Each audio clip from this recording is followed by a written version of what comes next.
So here we are, September 22nd, 2016. This is my fall equinox. So at the Google search, I did Austin fall equinox. I'm going to go to timeanddate.com again. I'm going to scroll down here. And you'll see the September equinox is September 22nd, 9:21 a.m. here in Austin. So I want to show you what timeanddate.com has to say as far as what I'm supposed to expect to see for a sunrise angle and sunrise sunset here in Austin. I'll scroll down here. Here we are at the 22nd. And the sun was supposed to rise at 89 degrees at 7:20 a.m. And it's supposed to set at 270 degrees, 7:27 p.m.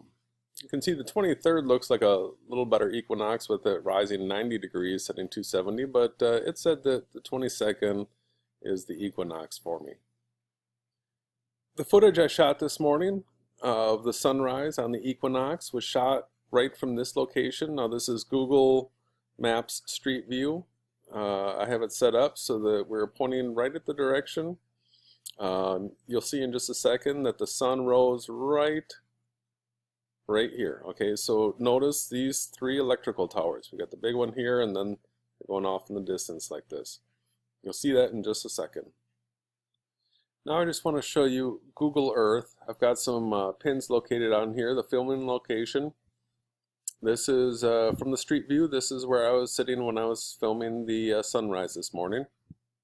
And then from the Google Street View, these were the two smaller electrical poles. And then this is the larger electrical pole that's off in the distance. So what I'm going to do now is I'm going to pull out the ruler and I'm going to extend a line from the filming location just off to the right side of that smaller electrical pole. Now I'm out at the distance of that large electrical pole. You'll see that the footage that I shot is just like this. This gives a heading of 93.32 degrees and a distance of 1.26 miles out to those large electrical poles. So the way I recorded this morning was as I set a compass on top of my Nikon P900. I used my phone to record the angle that the sun was coming up, but at the same time I had the P900 recording the sunrise as well. Now I did come up with a little bit of a discrepancy as far as the angle that the sun came up, but you're going to see in just a little bit that it's what the P900 that captured that's going to give us definitive proof that we're in a simulation.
So here we are back at Google researching distance to the horizon.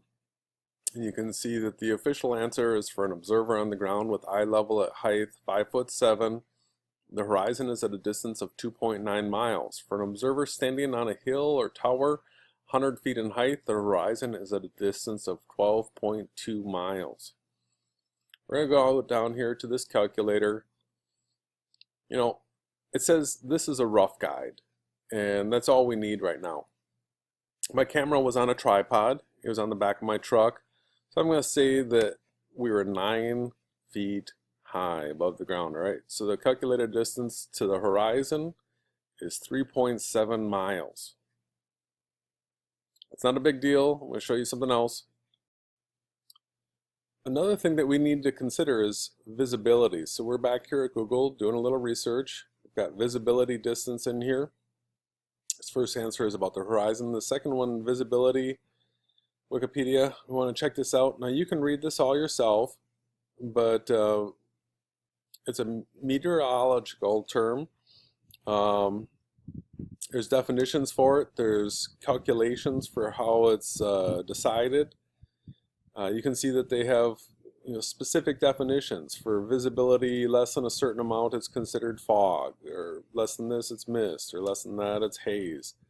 So visibility is something that we can actually check out on our different weather sites. Let's check it out.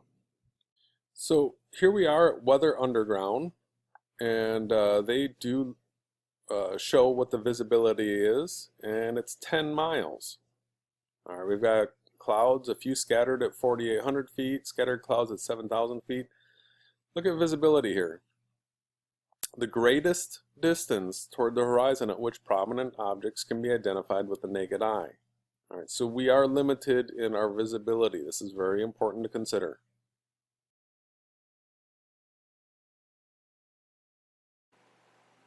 So as you're watching this, I want you to consider the things that we just touched on. Visibility is 10 miles. Distance to the horizon at 9 feet, 3.7 miles. Those electrical towers, 1.26 miles. How far are those clouds from me while I'm filming? I mean, they're not more than 10 miles, right? Well, watch this.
Let's watch as the sun penetrates this layer of clouds right above it.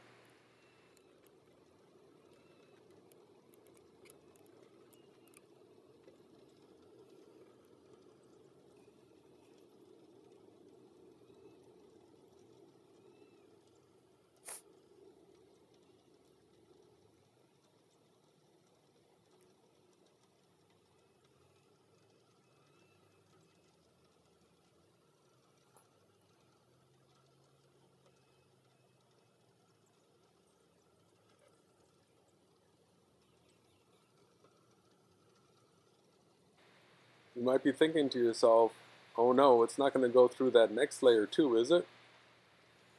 Oh yeah. Yeah, it's going to come out of the first layer. It's going to go through the second layer too.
So this isn't the first time I've filmed the sunrise up through the clouds like that. I have this video Flat Earth Sunrise compilation in St. Martin with clouds and birds behind the sun, where I captured as well. I published this May 4th of this year, and you just take a peek here. It's the same type of thing where the sun came right up through the clouds. It's incredible. I've got a number of these sunrises like this. The only thing is I didn't understand it back then like I do now.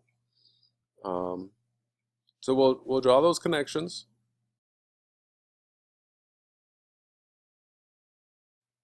So to make the connections, I want to bring you back to Google Earth here.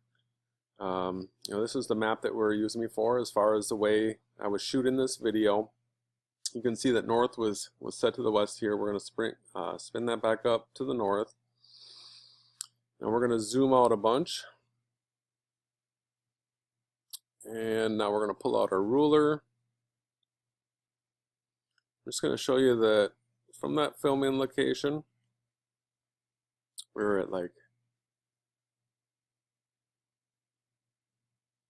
around there so here's 13 miles. Visibility is 10. So I can't see that far. It's impossible. How far were those clouds? They were definitely less than 13 miles. My camera can't see that far. Okay, so where did the sun come from? Somewhere in here the sun rose. It came up like a hot air balloon through the clouds. It didn't come up over the horizon.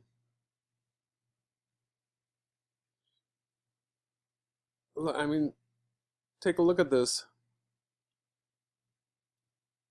Where did the sun come from? I can't see out here. You think it rose in Houston? I can't see that far. No, it came up probably about 10 miles away from me. Somewhere out in this range. It came through the clouds.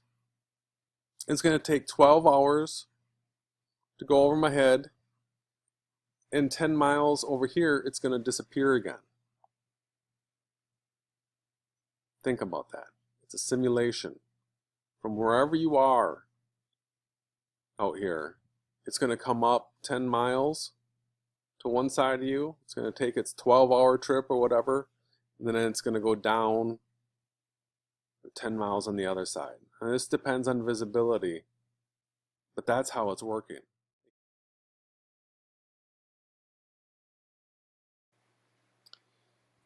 I continue to pray fervently to the Creator of this world to reveal the truth. And when I started making this video series, The Definitive Proofs, I knew that I had evidence that we're not on a ball and that flat earth maps don't work, but I was going to have to connect lots and lots of dots for the definitive proof that we're in a simulation. But now today, when I went out to film the equinox, the clouds were absolutely perfect to show me that the sun was coming up locally, very close to me, specific to my location. And I had photographic proof. This is something that everybody can do. You can do it. You just need a long range, telephoto lens, telescope, get whatever equipment you want, and start filming sunrises and sunsets and analyzing them. And if you continue to pray and ask the Creator for the truth, you'll get a situation where the clouds are lined up right, or something shows up when you're recording, that it'll show you that it's local and it's close. So I'm going to continue to put out videos in this series. I've got all the rest of the footage, I condensed it so that this video wouldn't be too long. I'll put all the footage together at regular speed in a video and put it up so everybody can take a look at it and analyze it, and I recommend that you go out and do your own. Till next time.